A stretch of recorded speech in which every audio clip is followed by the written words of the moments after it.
দাদা তুমি কও নে, আমি তো কইছি আমি কাউকে কইব না সত্যি। ছোট খুকি থাক না ওসব কথা, এসব কথা উনার কানে গেলে উনি কি ভাববেন বলতো? বিধবা মানুষ, চাইলেও তো আর বিয়ে করা সম্ভবপর নয়। কি তার মানে আমি যা ভাবছি তা ঠিক? ছোট খুকি খবরটা তুই এসব কথা কিন্তু কাউকে বলবি না, তুই কিন্তু আমায় কথা দিয়েছিস। আর হ্যাঁ, দাদার কাকে মনে ধরলো না ধরলো এসব বিষয়ে মাথা না ঘামি এবার একটু নিজের দিকটা ভাব। এটা কি ওষুধ? হ্যাঁ মথুর বাবু দেখলাম নিয়ে এলো। তোর কি কিছু হয়েছে ছোট খুকি? উনি তো এক কথা বলে দিয়ে চলে গেলেন তোর শরীর খারাপ। আমার তেমন কিছুই হয়নি দাদা, শুধু একটু পাটা কেটে গেছে।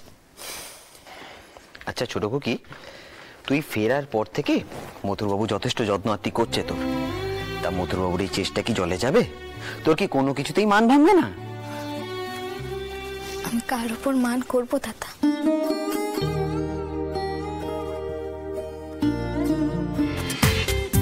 দেখুন সম্পূর্ণ এপিসোড জি5 এ। এই যে ছোট খুকি ফেরার পর একবার দেখা দিলেন, তারপর তো দেখাই পেলাম। তা বলছি বিআই মশাই, ব্রাহ্মণদের শাসানিতে ভীত হয়ে পড়েননি তো? দেখুন বিআই মশাই, আমারও তো বুকের পাটা নেই যে ব্রাহ্মণ সমাজকে আমি এতটা অবজ্ঞা করব। সেদিন আমার পুত্র যা কাণ্ডখানা ঘটিয়েছিল তার ফল তো ফলবেই। কিন্তু বিআই মশাই, আমি নাচার, আমি না পারি মথুরকে সামলাতে, না পারি নিজের ভয় ত্যাগ করতে। বিআই মশাই, সেই জন্যেই আবারও আপনার শরণাপন্ন হলাম।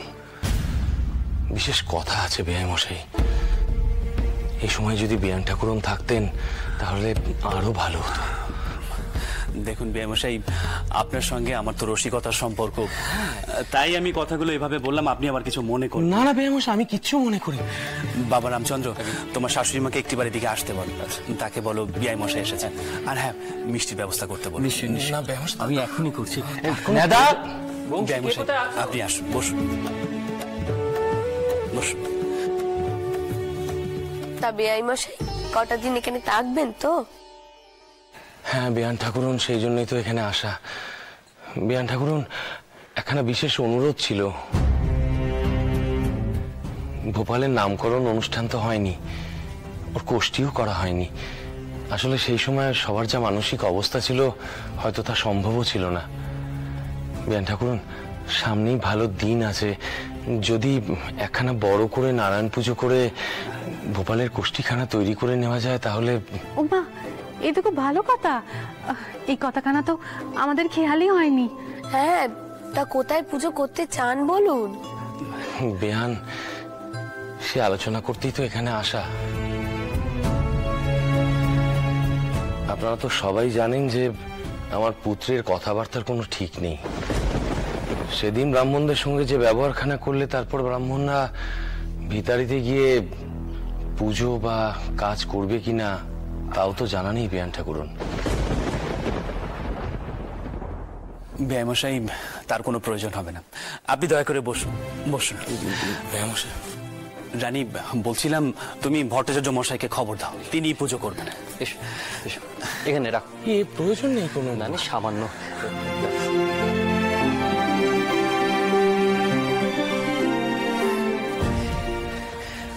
যদি কিছু না মনে করেন বাবা মশাই, এই বিষয়ে কিন্তু সমস্ত দায়িত্ব আমার।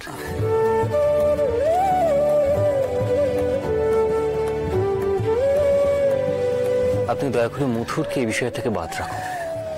আমার আসলে খুব ভয় করে, মানে সে আবার ব্রাহ্মণদের উদ্দেশ্যে কি বলে বসবে, তাতে বিপদ আরো বাড়বে না? হ্যাঁ বাবা রামচন্দ্র, তুমি একদম ঠিক বলেছো বাবা রামচন্দ্র। আমি এই কথাই বলতে যাচ্ছিলাম, মথুরকে এর মধ্যে জড়িও না। সে না বিশ্বাস করে কোষ্ঠীতে, না মান দেয় ব্রাহ্মণদের। মথুর বড় অবাধ্য ছেলে, বড় অবাধ্য ছেলে বাবা। মথুর বড় অবাধ্য ছেলে। এই কথাটা আপনি একদম খাঁটি কথা বলেছেন তালুই মশাই, মথুর সত্যি অবাধ্য ছেলে। তবে আপনি চিন্তা করবেন না, আপনার এই বাধ্য পুত্রটি যখন আছে সে সব কাজ সামলে নেবে, আপনি নিশ্চিন্ত থাকুন।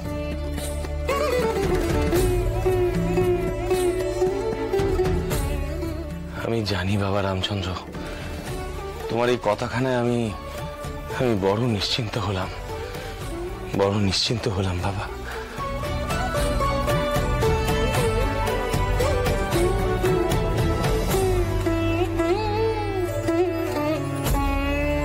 বাবা মশাই নাকি বিথারি থেকে চলে এসেছেন।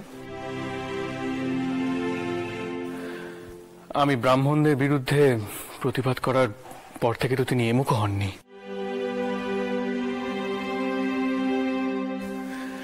তা কি ঘটেছে কিছু জানো? তা এই কথাখানা আপনি কে শুধুচ্ছেন না কেন? আমি জিজ্ঞাসা করতুম, কিন্তু বাবা মশাই আবার কি বলেন, তাই জন্য ভয় পাচ্ছেন বুঝি? না মানে সেই স্থিতি তো কইতো তার স্বামীর নাকি খুব সাহস, কিচ্ছুতে ভয় পায়নি। কই তা নক্ষণ তো দেখতে পাচ্ছি না।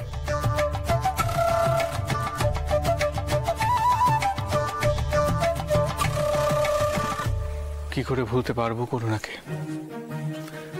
ইদানিং তো করুণার কথা আমার চেয়ে বেশি তোমার মনে থাকছে।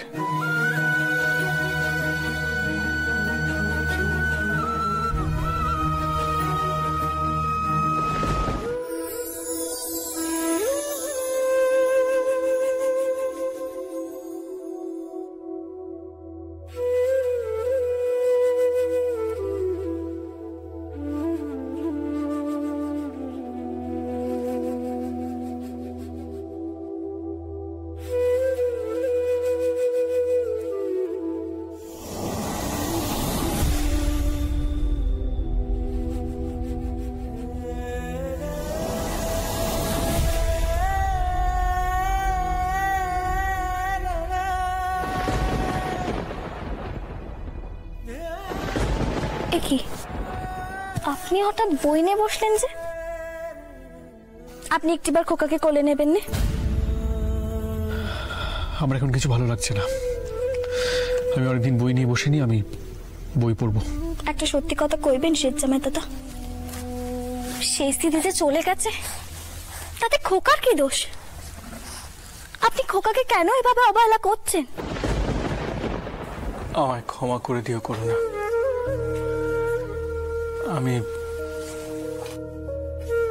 আমি ভুল ভেবেছিলাম। আমার ধারণা ছিল ভূপাল জন্মেছে বলেই তোমার মৃত্যু হয়েছে,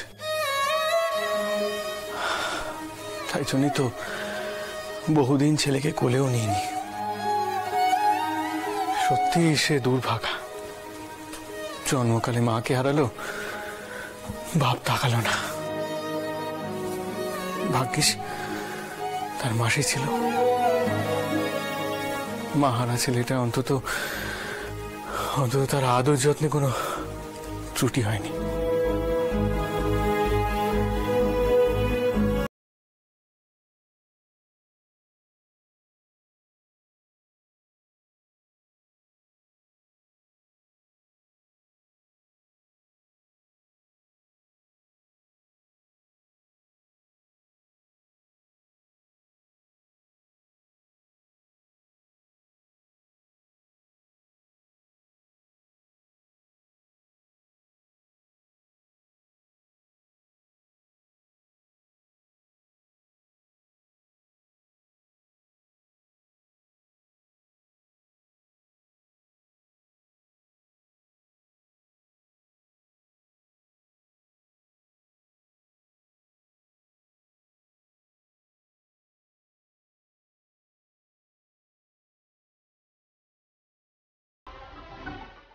নিজেকে বড় অপরাধী বলে মনে হয়। যেন বিবেক দংশনে আমি শেষ হয়ে যাচ্ছি।